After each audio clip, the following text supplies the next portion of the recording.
자, 우리 180 몇 페이지인가 하면 189페이지에 12번부터가 이제 환지 방식에 대한 문제가 나오죠. 12번에 우리 환지 계획에 관한 설명으로 틀린 거 몇 번이 틀렸습니까? 자, 우리 3번 보시면은요. 도시개발 사업의 원활한 시행을 위해서 토지 소유자 및 임차권자 등의 동의를 얻어. 자, 이렇게 쓰면 이제 곤란해지는 게 토지 소유자 및 임차권자 등의 동의를 얻는 것이 아니라 토지 또는 건축물 소유자의 신청을 받아야 됩니다. 여기 뭐냐 그러면 여기에 입체 환지에 대한 건데요. 요 입체 환지가 이제 시험 지문에 나올 때 원래 우리 요 종전 토지를 개발을 해서 환지로 바꿔줘야 되는데 항상 바꿔줄 환지는 부족해요. 그래서 바꿔줄 환지가 부족하기 때문에 건축물의 일부와 플러스 토지의 공유 지분, 토지의 공유 지분으로 대신 줄 수가 있어요. 이때 건축물의 일부는 구분 소유권을 말하고요. 토지의 공유 지분은 대지권을 말해요. 그러면 여기 종전 토지 위에 만약에 저당권이 설정이 돼 있을 때는요. 이 저당권은 건축물의 일부와 토지 공유 지분에 설정된 것으로 본다. 그 다음에 입체 환지를 하기 위해서는 토지 또는 건축물 소유자의 신청이 있어야 돼요. 신청. 토지 또는 건축물 소유자의 신청을 받아 입체 환지할 수 있다. 근데 옛날 규정은요. 이게 개정되기 전의 규정은 토지 소유자의 동의였어요. 개정되기 전에는 토지 소유자의 동의를 받아서 입체 환지할 수 있다 그랬는데 토지 소유자의 동의를 받는다는 것은 입체 환지를 하고 싶은 시행자가 토지 소유자를 방문해서 사인 좀 해주세요. 제발 도장 좀 찍고 이게 동의거든요. 근데 동의 받으러 갔더니 이미 시행자 사무실 앞에 줄이 서 있어. 서로 동의해 주겠다고.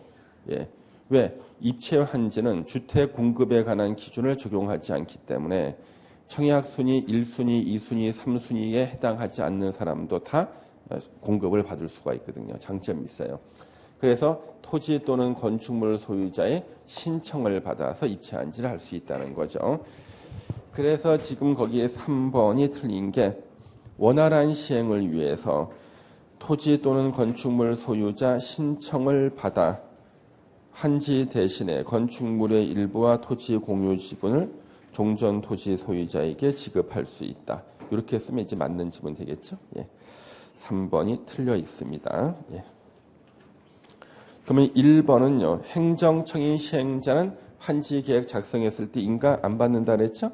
그러면 행정청이 아닌 시행자가 환지 계획을 작성했을 때는 특별자치도지사 그리고 시장, 군수, 구청장이 인가를 받고요. 그 다음에 토지 소유자의 동의가 있을 때는 환지 계획에서 당해 토지 전부 또는 일부에 대해서 환지를 정하지 아니할 수 있다.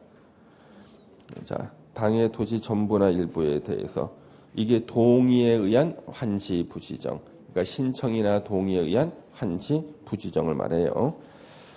다음 페이지에 4번 지문 증환지, 감환지 정할 수 있고요. 5번은 환지 기준 7개 있죠? 환지 7개가 이렇게 있습니다. 가장 치사한 문제가 5번 같은 지문에 현재 7개 단어가 써 있잖아요. 이 중에 하나 바꾸는 게 한 치사한 지문이에요. 그런 지문이 주택법하고 건축법에서 예전에 나온 적이 있는데 특히 우리가 건축법을 조심해야 돼. 건축법 중에서 주요 구조부를 조심해야 돼. 그래서 건축법에서 주요 구조부를 내시는 교수님은요. 주요 구조부를 쭉 써. 내력벽, 기둥, 최하층 바닥, 보. 최하층 바닥 아니야. 그냥 바닥. 그래서 우리가 이제 건축법에서 주요 구조부를 지문에 나열할 때는 긴장해야 돼. 분명히 뭐 하나 바꾸시는 교수님이 그 문제를 내거든요. 앞으로 뭐 계속 연습을 하고 시험장에 갈 겁니다. 시험장에 가면은 알던 모르든 일단 정답을 맞추고 와요, 여러분. 걱정할 필요 없어요. 우리는 컴퓨터 채점이잖아. 그렇죠? 내가 몰라도 정답이 이렇게 표시가 돼 있으면 표시주의잖아. 옳은 거 찾기, 나는 틀린 거 찾기에서 찍었는데 정답을 맞출 수가 있어요. 실제 그런 분이 있습니다. 예. 그 예전에 14회 공인중개사 시험이었는데요. 제가 저기 의정부에 있는 학원에서 강의를 했는데요. 거기에 그 반장님께서 끝에 5문제를 밀렸었는데 3개를 맞히셨어요. 많이 밀려쓰지 않았으면은 다 틀리는 거였어요. 예. 밀려서서 3개 맞히는 분이 있어요. 이런 분들의 앞날은 아무도 못 막아요. 왜냐하면 대단하지 않습니까? 예. 평소에 덕을 쌓은 거지. 그래서 찍는 것은 덕이 반영이 돼요. 덕 쌓은 게. 예. 저기 13번 보시면 이제 계산 문제 하나 보겠습니다. 조합인 시행자가 면적식으로 환지 계획을 수립해서 환지 방식에 의한 사업 시행할 때 환지 계획구역의 평균 토지 부담률은 얼마인가? 자, 일단 환지 계획구역 전체 면적이 20만이죠. 시행자 소유가 일단 2만 200. 야, 치사하게 이렇게 만들어놨죠? 예, 2만 200. 그 다음에 시행자가 또 소유하는 토지 면적. 그러면 두 번째나 세 번째 다 시행자 거잖아. 그렇죠? 그러면 3만 200을 빼면 되겠네. 그렇죠? 그러면 밑에 요걸 빼고 나면 얼마가 되나요? 16만 9,800. 아, 대단합니다. 그 다음에 보류지. 개인한테 돌려주지 않은 면적이 보류지인데 이 중에서 시행자 걸 빼야겠죠. 빼면 얼마가 됩니까? 7만 6,300 이렇게 해요.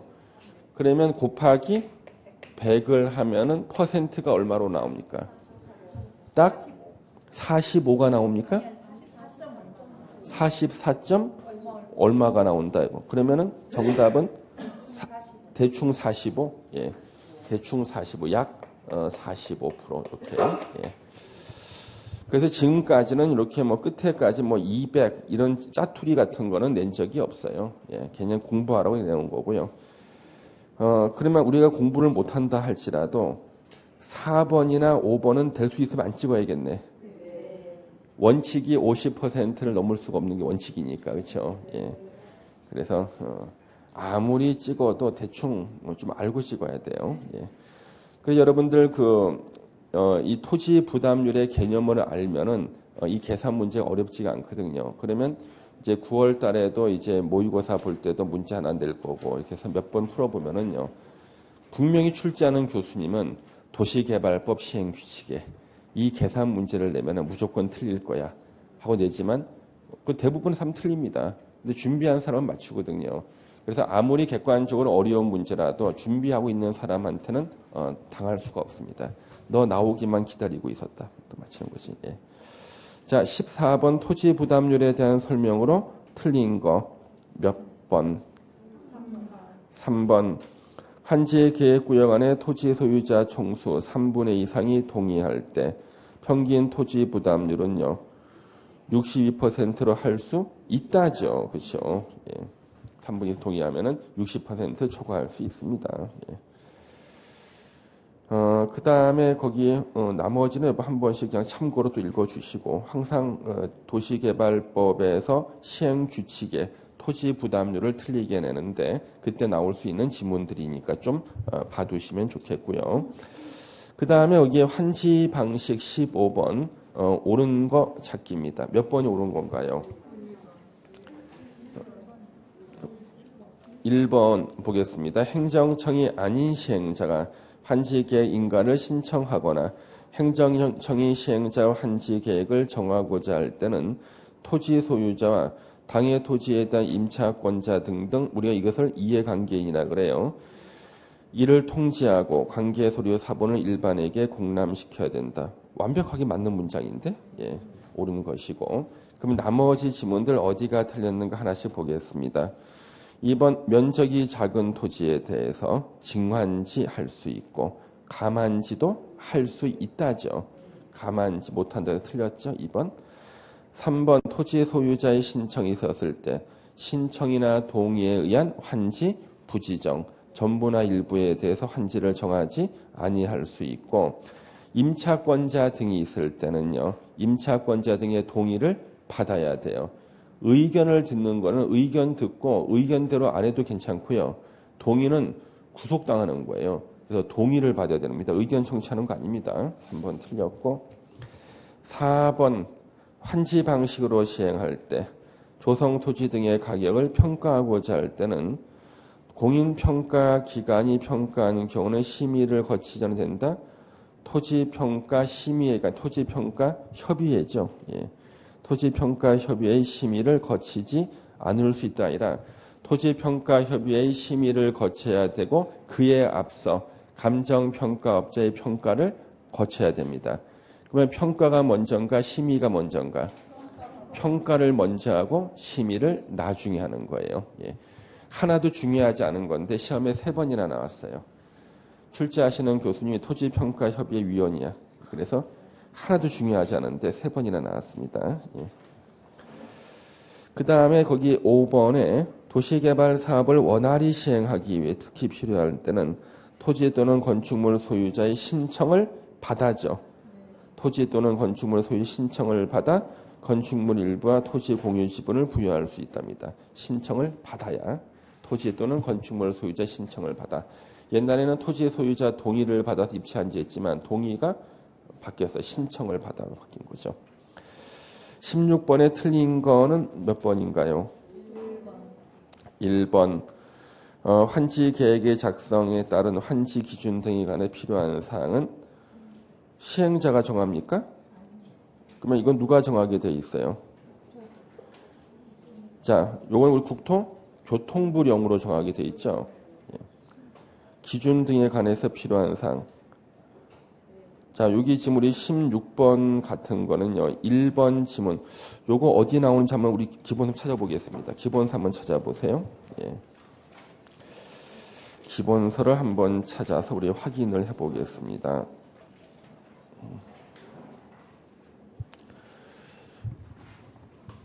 환지 계획에 대해서 예.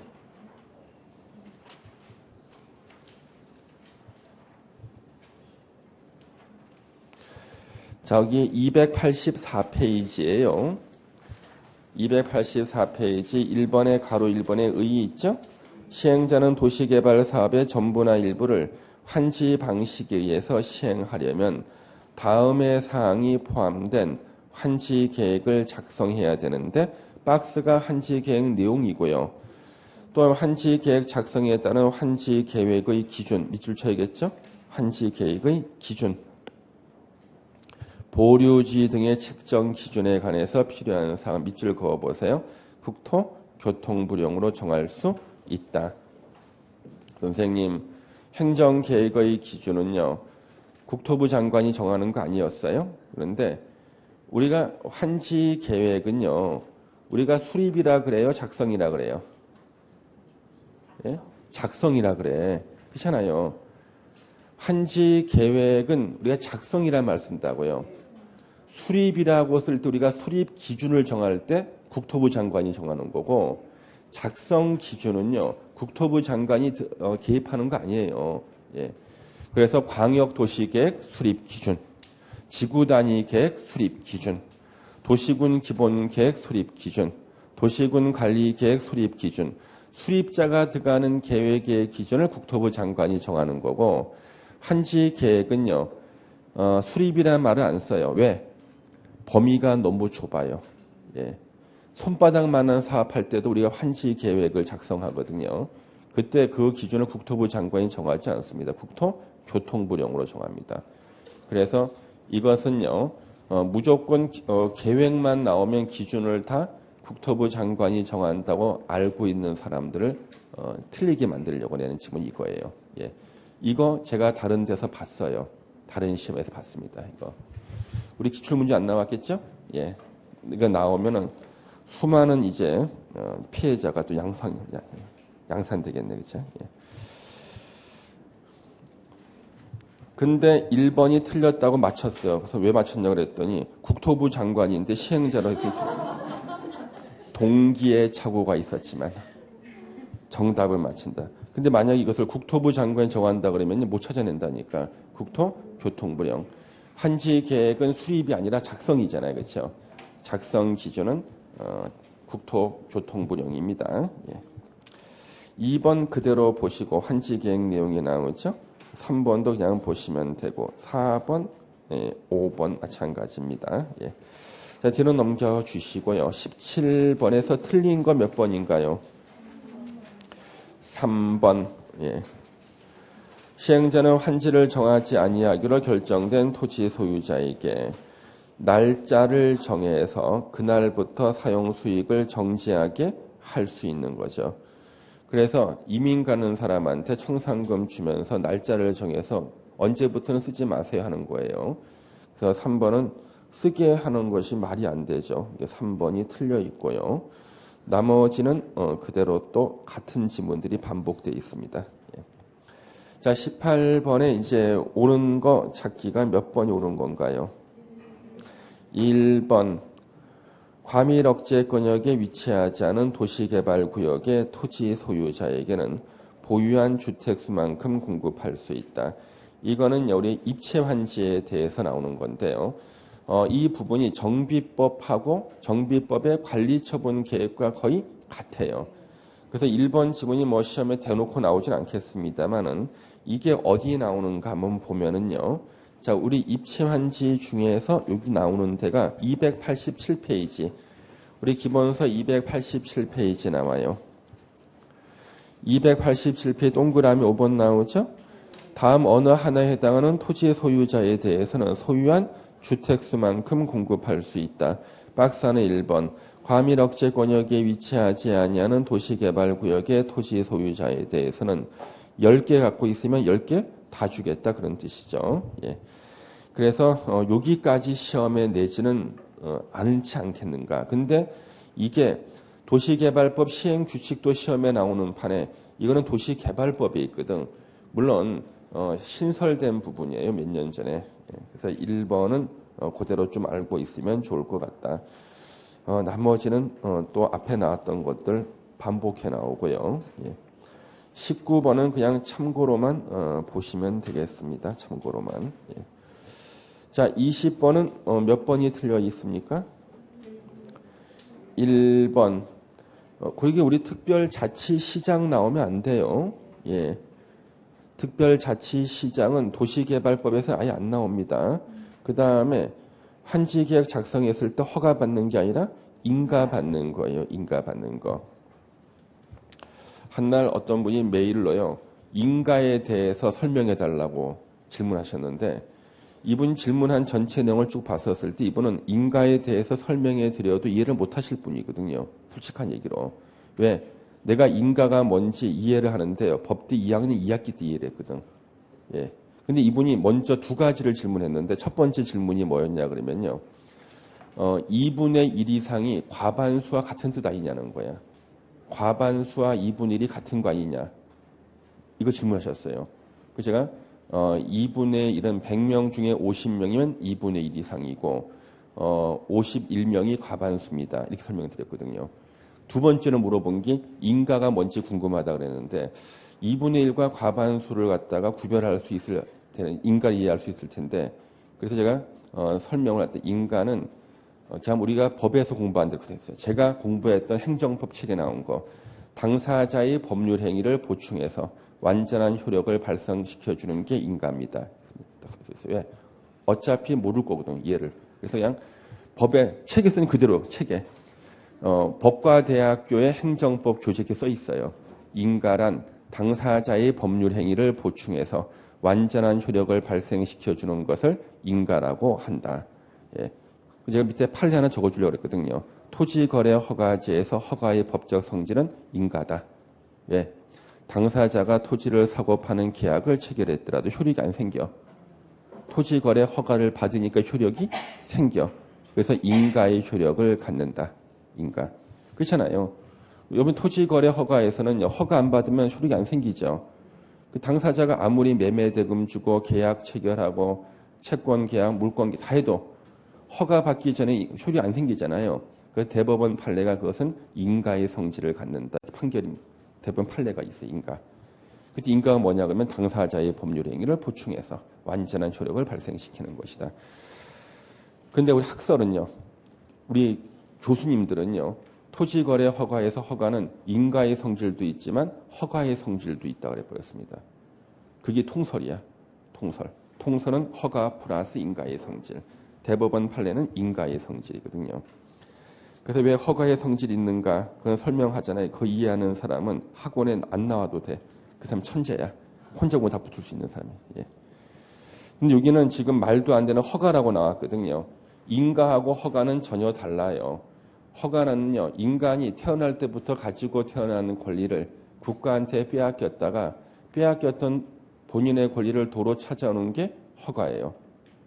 인간은 태어날 때부터 건물을 지을 권리를 타고났는데 이것을 문명시대가 되면서 국가로부터 뺏겼어요.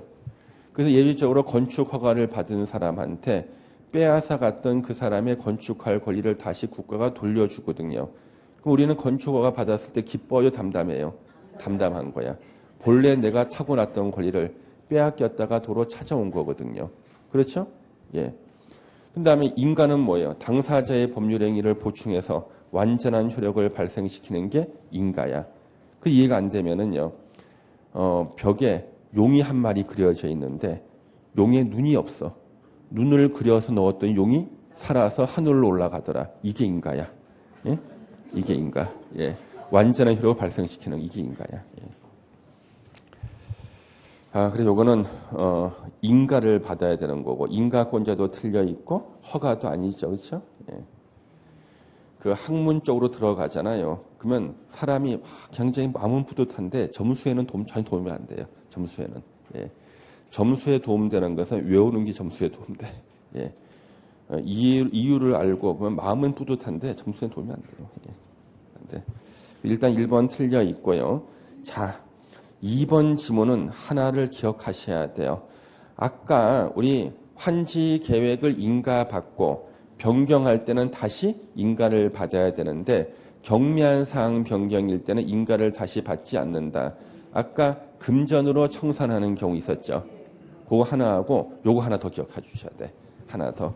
2번 종전 토지의 하필이나 분필로 환지 계획을 변경할 때는요. 인가를 요하지 않는다. 왜? 경미한 사항 변경이야. 종전 토지의 하필이나 분필로 환지 계획 변경은 경미한 사항의 변경이다. 요 두 개만 기억하시면 되겠습니다. 선생님 왜 하필이나 분필로 환지 계획 변경할 때는요. 왜 경미한 사항 변경입니까? 이건 면적 안 바뀌잖아. 그렇죠? 면적 안 바뀌어요. 예, 면적. 예.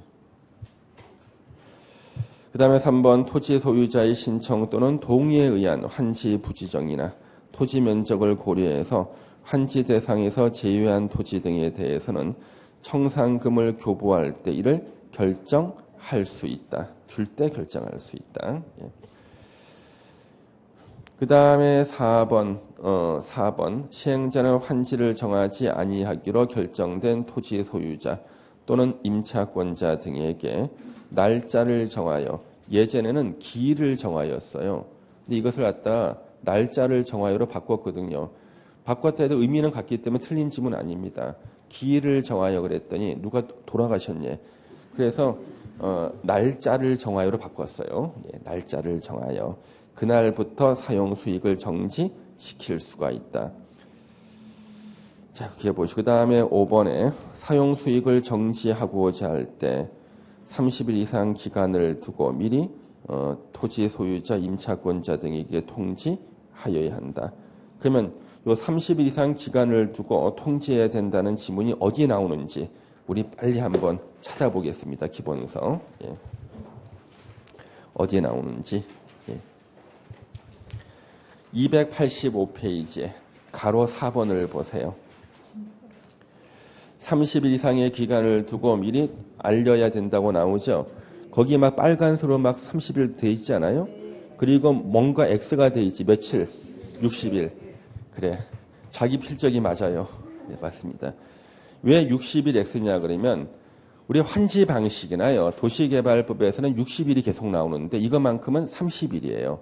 그러면 이것을 60일로 써서 기출문제 낸 게 3번인가 있어요. 내가 기억하는 게 3번이었어. 30일인데 60일 내잖아요. 다 틀려.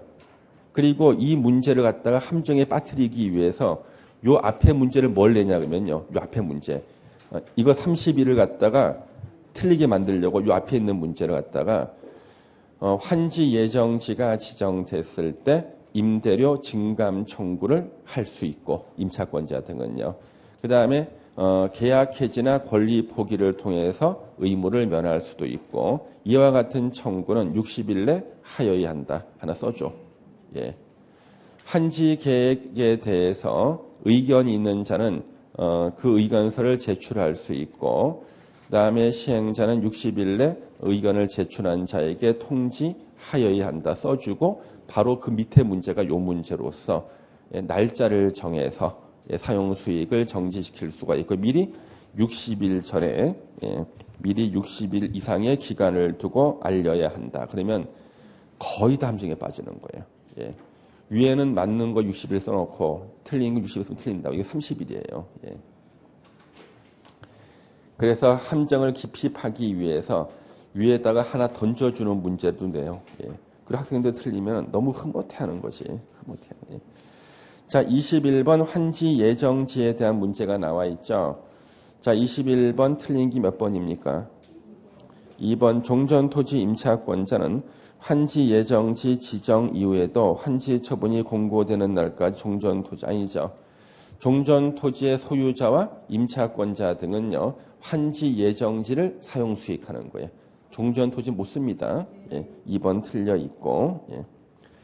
1번은 환지 예정지를 지정하는 것은 시행자가 임의적으로 할 수가 있지만 일단 환지 예정지를 지정했을 때 임차권자 등이 있을 때는 그 자들이 있을 위치를 아울러 지정해 줘야 됩니다. 3번 지문 시행자는 준공 전에 지정권자의 사용 허가를 받지 아니하고도 조성토지인 채비지를 사용할 수 있다야. 채비지는요. 산 사람이 항상 사용할 수 있어. 준공 검사 전이라도 항상 쓸 수 있어요. 그래야 팔리거든. 예. 4번 채비지 용도로 지정된 환지 예정지는요. 사용 수익뿐만 아니라 처분도 할 수 있다. 4번 지문 너무나 많이 나왔어요. 그 다음에 5번 지문도 시험에 몇 번 나왔던 거죠. 이미 처분된 채비지. 왜? 채비지는 환지 예정지로 지정되면 처분이 가능하죠. 이미 처분된 채비지는 채비지를 매입한 자가 환지 처분 공고일 다음 날까지 기다리라 그러면 안 팔려요. 자기 앞으로 소유권 이전 등기를 마친 때 소유권을 취득합니다. 예전에는 소유권 이전 등기 종료시라 그랬는데 종료라는 말이 어렵다는 민원 때문에 마친 때로 바꿨어요. 예, 취득합니다. 자, 22번에 이제 환지 처분에 관한 설명으로 틀린 게 나오죠. 예. 환지 처분에 관한 설명으로 틀린 거. 몇 번? 3번. 예.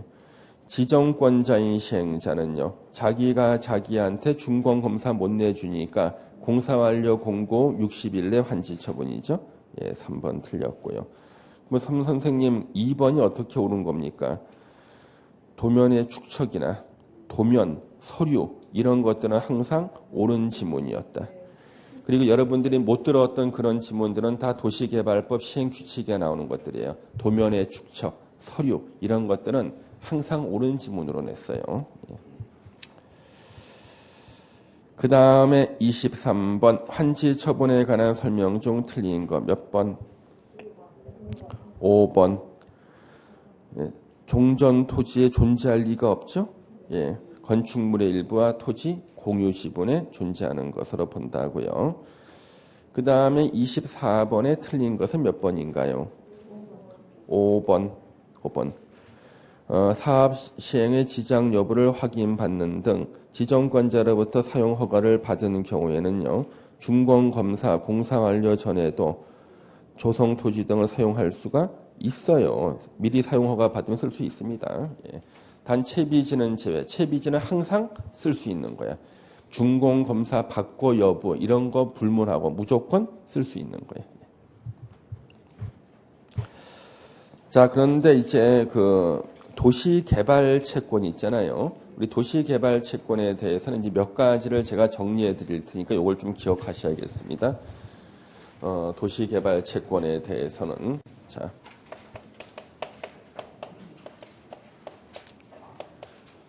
도시개발 채권은 일단 발행하는 사람이 지자체장이 발행한다. 이렇게 법에 돼 있고요. 대통령령은 그 지자체장 중에서 특히 시도지사가 발행한다고 돼 있어요. 특히 시도지사 이렇게 돼 있습니다. 그래서 기출 문제는 지자체장으로 시험에 나온 적도 있고 그다음에 시도지사로 나온 적이 있는데 시험 문제는요. 계속 시행자로 나와요. 틀리게. 절대 시행자가 아니거든. 그래서 외우고 가서 시행자 나오면 틀렸다 해야지. 여기 갔는데 기출문제는 누가 나왔냐 그러면요. 도시개발조합이 나왔어. 시행자가 나오면 틀리는 건데 도시개발조합이 나왔다는 거야. 그게 또 틀렸네. 도시개발조합이 시행자거든. 예.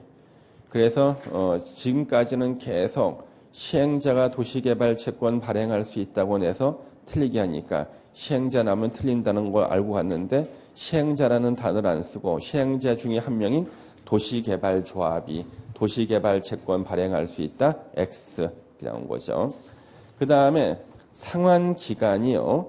자, 이것은 5년 이상 10년 이하의 범위 내에서 발행기간은 5년 이상 10년 이하의 범위에서 발행기간을 조례로 정합니다.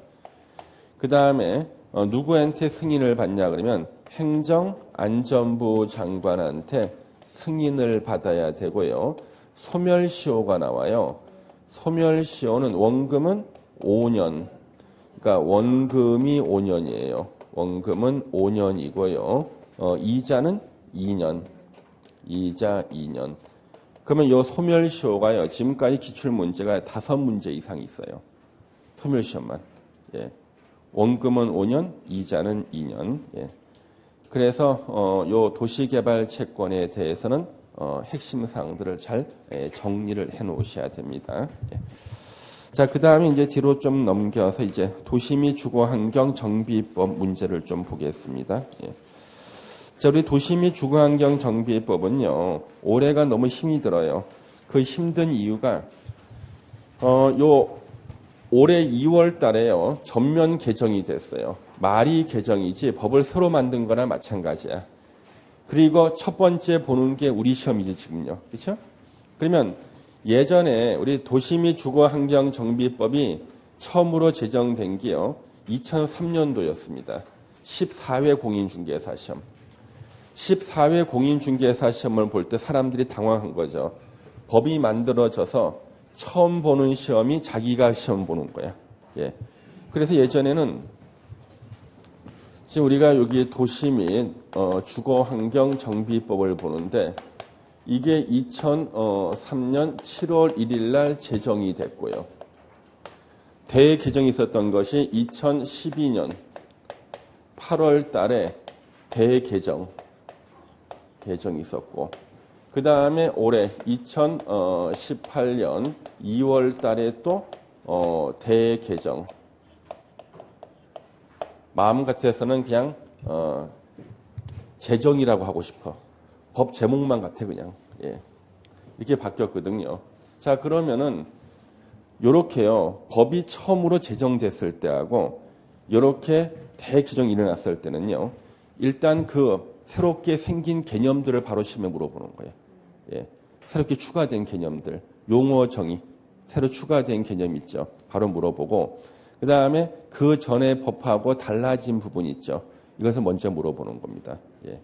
그래서 시험을 갖다가 예상할 때는 어쩔 수 없이 그쪽 파트에 포인트를 둬야 되는데 중요한 것은 달라진 부분 중에서 약간 깊이 들어간 것은 시험에 안 나와요. 출제하시는 교수님이 미처 연구를 못했어. 너무 많이 바뀌어가지고.